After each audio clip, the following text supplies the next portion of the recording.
Well, there is no doubt that the state of the economy will be on everyone's mind this election season. Primaries are being held today in Wisconsin, Maryland, and right here in D.C. Mitt Romney has officially hit the halfway mark in the delegate count, and the Republican establishment has been circling its wagons around the GOP frontrunner. But the other candidates aren't throwing in the towel yet. Throughout this presidential contest, young voters have rallied around Ron Paul and continue to support him. We have interviewed many of them here on RT, and although the chances of this 76-year-old winning are unlikely at this point for Ron Paul and his supporters, it isn't about winning the election, but changing the political discourse. So what's next for his campaign? Lew Rockwell is the chairman of the Ludwig von Mises Institute and the author of the book, The Left, the Right, and the State, and joins me now for more. Welcome to the show, Luke.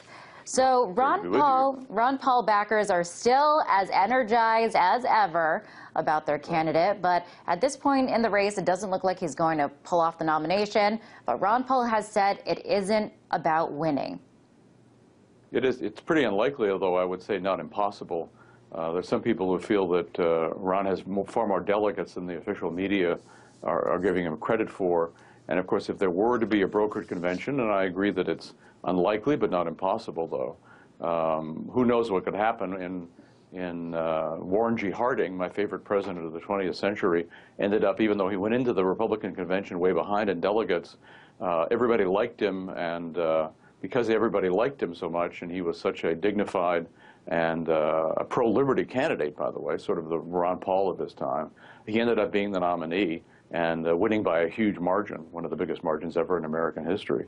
So these things aren't important, but again, I would argue that Ron Paul has, in the more fundamental sense, already won the election. I mean, he's already won the future, really, more important than the election, because of all these young people. Millions of young people energized, educated by him, dedicated to his ideals. So since political change comes after change in the climate of opinion, Ron Paul has changed and will be continuing to change the climate of opinion. So I think no matter who, whether it's bad guy A or bad guy B, who is the eventual victor in November, I think Ron Paul and Ron Paul's ideas presage a tremendous future for America and for Ron if they are adopted, as I believe they are being adopted. And you mentioned, young people, and one of our reporters went down to a Ron Paul event over in Maryland just a few days ago, and he's been described as somewhat of a rock star, so a lot of energy surrounding Ron Paul. So do you think that this is kind of a preview of what's to come in terms of the political shift that the young people, and these are our future generations, are going to be, what their political ideology is going to be like? This is the future. And it's not only in the United States. Ron Paul has followers all over the world, in Brazil and Turkey, in Western Europe, in Japan, in China.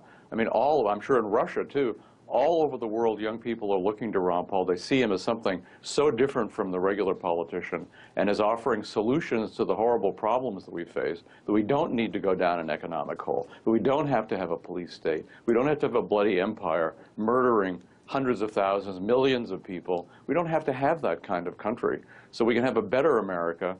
And I think people overseas want a Ron Paul America, certainly young people here. And it's not only teenagers and college students. Kids 10 and 12 years old are Ron Paul supporters. So Ron Paul is the future, even if it's Romney or Obama who's inaugurated coming in January. Now, a lot of what's behind this whole phenomenon with Ron Paul is that he's been called consistent. His message, anti-war message, small government message. To what extent do you think Ron Paul has been successful in changing the political conversation, especially within the Republican Party? Well, certainly among, the young people are a different story from the Republican Party.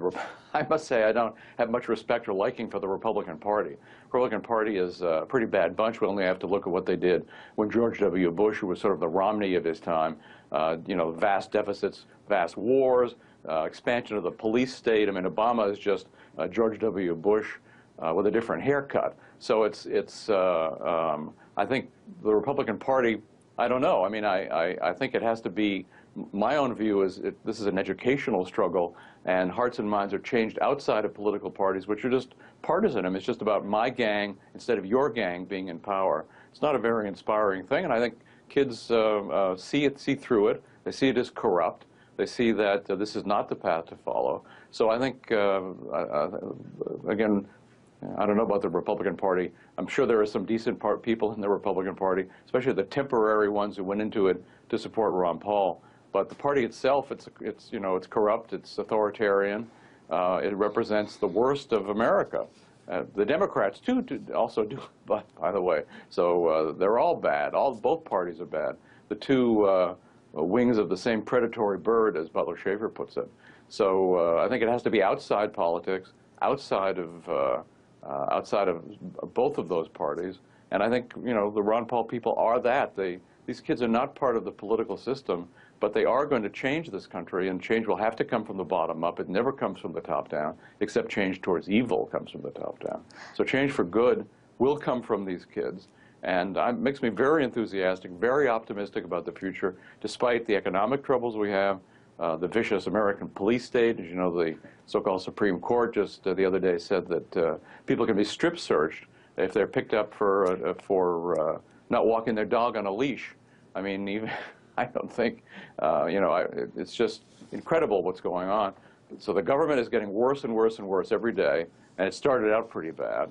But the American people are getting better, and this is a struggle, and I think the struggle can be won, and it's going to be won in the hearts and minds of young people. Those are the people Ron Paul touches, not only because he has the right ideas, and he certainly has the right ideas about peace, about sound money, about prosperity, about civil liberties and individual liberty, but because he's so transparently an honest man. I mean, you compare him to everybody else in politics. Ron Paul, you may not agree with him, but he's honest and he's saying what he really thinks. So he really is unique.